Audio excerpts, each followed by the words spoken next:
Now I would like to invite Sri Dilip Jain ji, who is a chartered accountant and Master of Business Administration graduate, who has journeyed from the world of finance to the realm of ecological service. As Executive Secretary of Jain Academy of Scholars and founder of Jain Foundation, he has dedicated himself to forest reforestation, water conservation, and youth empowerment across India. His life's philosophy from ecology and economy and to ecology reflects the essence of ahimsa in action. Please welcome Mr. Dilip Jain, who is a true environmentalist.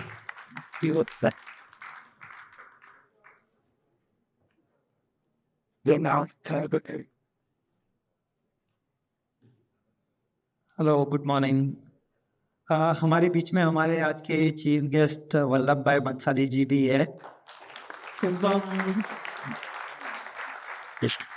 उनको 15 minute के बाद सुनेंगे, but पहले मेरे को सुन लेंगे।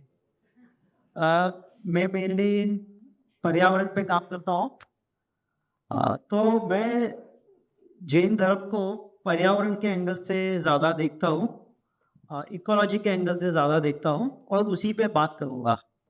तो हमारे धर्म में एक सेंट्रल कॉन्सेप्ट है परस्परो जीवनम। इसका अर्थ बहुत सिंपल तरीके से बोले तो एवरीथिंग इज वन, सब कुछ इंटरकनेक्टेड, यूनिटी इन डाइवर्सिटी। अभी ये यूनिटी इन डाइवर्सिटी या सब कुछ इंटरकनेक्टेड है बोलना बहुत इजी है, बट रियल में क्या है?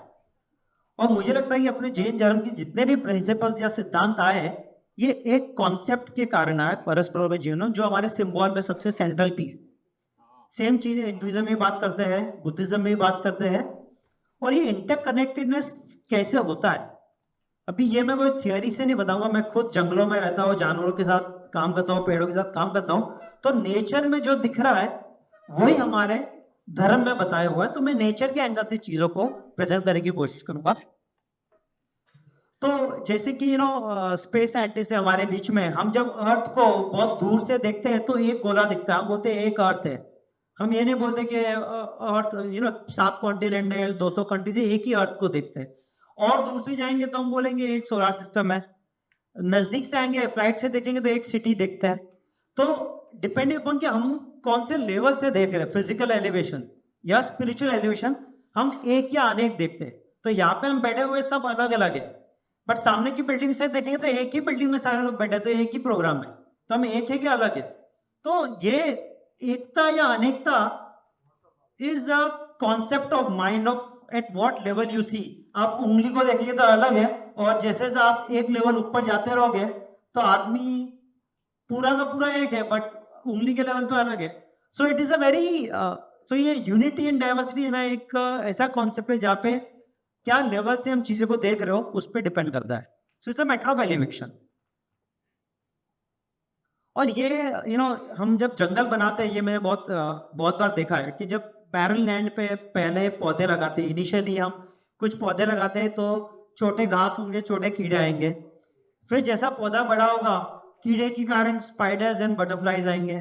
फिर और पौधा बड़ा होगा, बटरफ्लाइज के कारण फिर कुछ बर्ड्स आएंगे और कुछ फ्रूट्स मिलेंगे, तो एक और जानवर आएगा, फॉक्स आएगा या रैबिट आएगा। वो भी थोड़ा और बड़ा हुआ तो फिर और बड़े जानवर आएंगे। तो ये इंटरकनेक्टेडनेस जैसे जैसे बढ़ता है, जैसे जैसे डाइवर्सिटी ऐड होती है पौधों की और जानवर की, वो पूरा का पूरा फॉरेस्ट एक इंटरकनेक्टेड बनता है। तो ये अगेन स्पाइडर अलग है, फॉक्स अलग है, पौधा अलग है, ये सब अलग है, बट एक्चुअली सारे एक नेटवर्क में ग्रो हो रहे हैं, तो एक है। और ये ब्यूटिफुली एक मैथमेटिकल फॉर्मूला से मैं दिखा सकता हूँ कि ये कैसे चलता है। कि जैसे कि जब 2 डॉट्स होते हैं, हम कितनी लाइन बना सकते हैं? 3 डॉट होता है तो कितनी लाइन बना सकते हैं? 3। 7 डॉट होगा तो कितनी लाइन बना सकते हैं? 21। और 21 डॉट होगा तो कितनी लाइन बना सकते हैं? 210। पॉइंट ये है कि जैसे जैसे आपके number of species and number of trees बढ़ते हैं, वैसे वैसे उनका इंटरकनेक्टेडनेस बढ़ता है, तो वाइब्रेशन एनर्जी फील्ड बढ़ता है, तो एक बड़ा वेब बनता है। तो बेसिकली ये पूरा web is nothing but unity because of the diversity. Because इतना डाइवर्स है, यूनिटी और स्ट्रेंथन होती जाती है।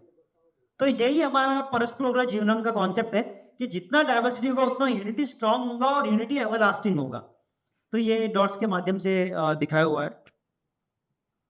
और ये सेम चीज हम फॉरेस्ट में देखते हैं कि फॉरेस्ट ठीक रहेगा तो आपका वाटर साइकिल ठीक रहेगा, सॉइल साइकिल ठीक रहेगा, ऑक्सीजन साइकिल ठीक रहेगा, पर्यावरण ठीक रहेगा। तो ये सब अलग अलग मुद्दे नहीं है, पर्यावरण के, जंगल के, जानवर के, सारे के सारे मुद्दे इंटरकनेक्टेड है। बिकॉज पूरा लाइफ एक है, वाइल दिखता अलग अलग है बट सब कुछ डीपली इंटरकनेक्टेड। देयरफॉर वी सी कि वेदर हम ग्लोबल वार्मिंग की आज की तारीख में बात कर रहे हैं या जो भी बात कर रहे हैं, बिकॉज ये इंटरकनेक्टेड इतना ज्यादा है, इट इज इम्पोर्टेंट।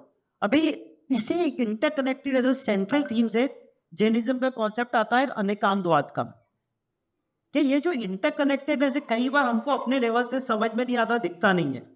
मतलब एक सांप रहेगा तो उसको सब नीचे का दिखेगा, एक ईगल रहेगा उसको सब ऊपर का दिखेगा। तो सब पशु प्राणी अपने फ्रीक्वेंसी में दुनिया को देखते हैं। तो हम जो पशु है, हम जो भी ह्यूमन बींग्स है, हम पूरी दुनिया को अपने लेंस, अपने फ्रीक्वेंसी से देखते हैं। पर अगर हम अपनी फ्रीक्वेंसी ऊपर या नीचे लेके जाए, अनेकांतवाद, डिफरेंट डायमेंशन से सेम चीजों को देखें, तो हम पूरा पिक्चर देख सकते हैं। नहीं तो हम ये पूरे कॉम्प्लेक्स में सिर्फ उतना ही देखते हैं जो हमें समझता है, जो हमने बाजू वाले ने बताया, जो हमारा एजुकेशन है। तो अनेकांतवाद is what seeing this whole picture. ये डाइवर्सिटी पूरा देखना है अनेकांतवाद हर एक एंगल से। मतलब फॉरेस्ट को सिर्फ लेपर्ड के लिए मत देखो। मैं जवाई में काम करता हूँ, लोग सिर्फ लेपर्ड के लिए आते हैं, पर वहां पे लेपर्ड इसके लिए है बिकॉज वहां पे भालू है, वहां पे खरगोश है, वहां पे जंगल है, वहां पे पानी है, तो पूरा है इसके लिए लेपर्ड है। तो हमें अनेकांतवाद मीन्स सब कुछ देखने का जो चीज है वो अनेकांतवाद वो कहाँ से आता है? परस्पर, बिकॉज सब कुछ एक है। हम एक डायमेंशन से देखते हैं बट टोटल डायमेंशन देखने। तो जैसे बर्ड्स पे मैं काफी स्टडी करता हूँ। अगर आपने किसी ने बर्ड्स को नोटिस किया होगा ना, बर्ड्स की बीक्स 1 mm से लेके 10 इंच तक लंबी होती है। 1 mm, 2 mm, 4 mm, 1 centimetre, 5 centimetre, 4 centimetre, 10 centimetre. और बर्ड्स के क्लॉज, पैर, कुछ फ्लैप्स टाइप होते हैं, कुछ एकदम पॉइंटेड होते हैं। अभी अगर ये डीपली सोचे ना कि इतना बर्ड्स में वैरायटी क्यों है, तो ये पूरे ग्रिड में हर जगह पे एक बर्ड फिट होता है, कहीं पे गैप नहीं है। और गैप हुआ तो नया बर्ड स्पीशीज आएगा। मतलब बर्ड ऐसे हैं जो जमीन पे रहते हैं, जो 1 फीट के ऊपर रहते हैं, जो पेड़ पे रहते हैं, जो आकाश में रहते हैं, जो कुछ है जो बीज खाते हैं, कुछ है कीड़े खाते हैं, कुछ है फ्रूट खाते हैं, कुछ है ये खाते हैं। मतलब सब वैरायटी के बर्ड। और ये वैरायटी क्यों है? अगर जंगल में एक ही टाइप का बर्ड होता तो क्या होता? सब वही पेड़ के लिए लड़ते हैं, वही खाने के लिए लड़ते हैं, वही पशु के लिए लड़ते हैं और मारामारी करते हैं, और एक भी नहीं जी पाता या डिजीज होता। वैरायटी इसके लिए नेचर ने बनाया है कि आपका पूरा इकोलॉजिकल बैलेंस हार्मनी में चले, हर चीज का ग्रोथ हो, हर चीज का बैलेंस हो। तो ये बर्ड्स की वैरायटी है। सिमिलरली पूरे नेचर में डाइवर्सिटी हर चीज की है, वेदर खान पान हो, वेदर अपने ड्रेसेस हो, जो भी हो, ये अनेकांतवाद है। ये डाइवर्सिटी, और डाइवर्सिटी के कारण यूनिटी बनता है। जैसे कि 20-21 पॉइंट से 210 का नेटवर्क बनता है, वेब बनता है। सिमिलरली ये अनेकांतवाद का कॉन्सेप्ट परस्पर जीवन से आता है। अगेन, अगर हमने ये यूनिटी समझा और अनेकांतवाद समझा तो सिंपल है अहिंसा समझना। अहिंसा क्या होगा? सब कुछ इंटरकनेक्टेड और एक है, और हमको पूरा पिक्चर समझ में आता है। तो किसी एक को अगर हम तकलीफ देंगे या प्रॉब्लम क्रिएट करेंगे तो पूरे डिस्टर्ब होगा। जैसे शरीर है ना, पूरा शरीर एक है, हार्ट को तकलीफ दिया तो ऐसा नहीं कि हार्ट मरेगा बाकी सब चलेगा, पूरा का पूरा बॉडी मरेगा। सिमिलरली फॉरेस्ट में मैंने एक एक्सपेरिमेंट किया था, हमारे एक जंगल में ना स्पाइडर्स बहुत हुए थे। तो इनिशियली जब नॉलेज था, मैं तो CMB एजुकेशन हूँ, मैं गया तो ना स्पाइडर्स बोलते सब निकाल दो, तो निकाल दिए। फिर क्या हुआ कि मच्छर बहुत हो गए। मच्छर हुए तो डिजीज फैले। तो स्पाइडर्स कब आते हैं? मॉनसून के बाद, जब बारिश खत्म होता है, मच्छर बढ़ते तो स्पाइडर्स आते हैं, उनको कम करते हैं, और फिर वो पूरा वेब बढ़ता है। पर अगर स्पाइडर को ऑफकोर्स घर में निकालना चाहिए, बट जंगल में अगर निकाल दो रॉन्ग टाइम पे तो आप पूरे डिस्टर्बेंस को इम्बैलेंस करते हो। तो अहिंसा कॉन्सेप्ट क्या है कि बिकॉज सब कुछ एक है और हम पूरा पिक्चर देख सकते हैं, किसी एक को डिस्टर्ब करें, बिगर पूरा देखें तो हम हिंसा करेंगे, और हिंसा करने से सिर्फ वो एक चीज को नुकसान नहीं होगा, पूरा का पूरा डिस्टर्बेंस होगा। तो यहाँ से मुझे लगता है कि अहिंसा का कॉन्सेप्ट आया है। और ये एक एक्सपेरिमेंट किया था येलोस्टोन नेशनल पार्क में, जहाँ पे एक बैरन लैंड में फॉक्स को छोड़ा, 2 फॉक्स को छोड़ा या वुल्फ को छोड़ा, और पूरा का पूरा जंगल वापस हरा भरा एक्टिव हो गया। क्यों? बिकॉज वुल्फ को छोड़ने के पहले इतने भेड़ बकरियां थे कि जितना भी घास उगता था सब खा जाते थे, और सारा घास खाते तो कभी और कोई जानवर पलता नहीं था, और कोई जानवर आता नहीं था। वुल्फ छोड़ने से भेड़ बकरियों पर कंट्रोल हुआ, तो घास उगने लगा, घास उगे तो और प्राणी आए, और पक्षी आए, और फ्रूट और वेजिटेबल तो ऑलरेडी है। तो ये सुपर केस स्टडी येलोस्टोन वाला एक बहुत अच्छा मूवी भी है कि दो पशु डालने से पूरा का पूरा इकोसिस्टम कैसे चलता है। तो अभी दो पशु नहीं डाले, ये पूरा का पूरा ecosystem, because unity in diversity है, बिकॉज परोपरो जीवनम है, इसके लिए ये अनेक है और एक है। तो ये अहिंसा का कॉन्सेप्ट यहाँ से और सेम चीज हम दिखते हैं आज की तारीख में। वाटर क्राइसिस जो इंडिया में हो रहा है, बिकॉज बोरवेल लेके सब वाटर निकाल दो, और अगर पूरे इकोसिस्टम या वाटरशेड मैनेजमेंट नहीं करो पूरे एरिया का, चेक डैम, वेल्स, फॉरेस्टेशन, तो क्या अगर हम वन साइड एक्सट्रैक्ट कर रहे हैं बट इकोसिस्टम को हिल नहीं करे तो ऑब्वियसली क्राइसिस आने वाला है। So because it is all interconnected, we can not solve just one small thing and address the problem. तो मुझे लगता है ये पूरा का पूरा अहिंसा का कॉन्सेप्ट यहाँ पे है, एंड इसीलिए हमारे धर्म में अपरिग्रह की बात की हुई है कि अगर आपको अहिंसा कम करना है तो अपरिग्रह होना चाहिए, मतलब कि आप कंजम्पशन कम होना चाहिए। And consumption not only about food, it is also about car, it is also about घर, it is also it's about all your consumption, because आज की तारीख में food is only 10% of consumption basket. पहले के जमाने में 90% फूड था, तो किसी ने फूड के ऊपर बात किया होगा, बट तभी गाड़ी या बंगला नहीं थे।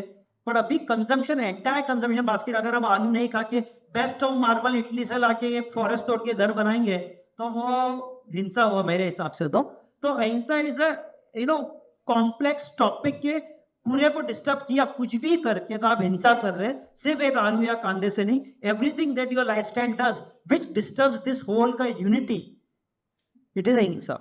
और ये जंगल में दिखता है, जैसे मैंने स्पाइडर का बताया था, और यहाँ से अपरिग्रह भी आ गया। तो जैन धर्म परस्पर जीवनम से अनेकांतवाद आ रहा है, अनेकांतवाद से अहिंसा आ रहा है, अहिंसा से अपरिग्रह आ रहा है। तो ये रैंडम कॉन्सेप्ट्स नहीं है, these are how the universe functions. तो मैं देखता हूँ कि Jain dharma is nothing but law of universe, कि यूनिवर्स कैसे चलता है उसको समझना है हमारा धर्म। और हमारे काम, हमारे कर्म यूनिवर्स के धर्म से अगर अलाइन कर लो तो हम धर्म से अलाइंड है, तो लाइफ सेट है। और अगर आप अपने कर्म वो धर्म से अलाइन नहीं करो तो लाइफ अपसेट है। तो ये dharma is the law of universe and karma is to follow that law of universe, is how I see our religion as. तो it's a path to evolution, जो प्राकृति है, पाथ टू इवोल्यूशन। बट हमारे पास choice है, अगर हमारे पास ये समझ है पूरे का, तो हमारे पास चॉइस है, पुरुषार्थ है। तो ये जो क्लासिक डिबेट होता है फ्री विल और डेस्टिनी, सब कुछ डिस्टाइंड है, और do we have a free will? तो we have a free will, and free will depends on our knowledge. तो या सो ये ब्रीफली जो मुझे बताना था। Thank you so much.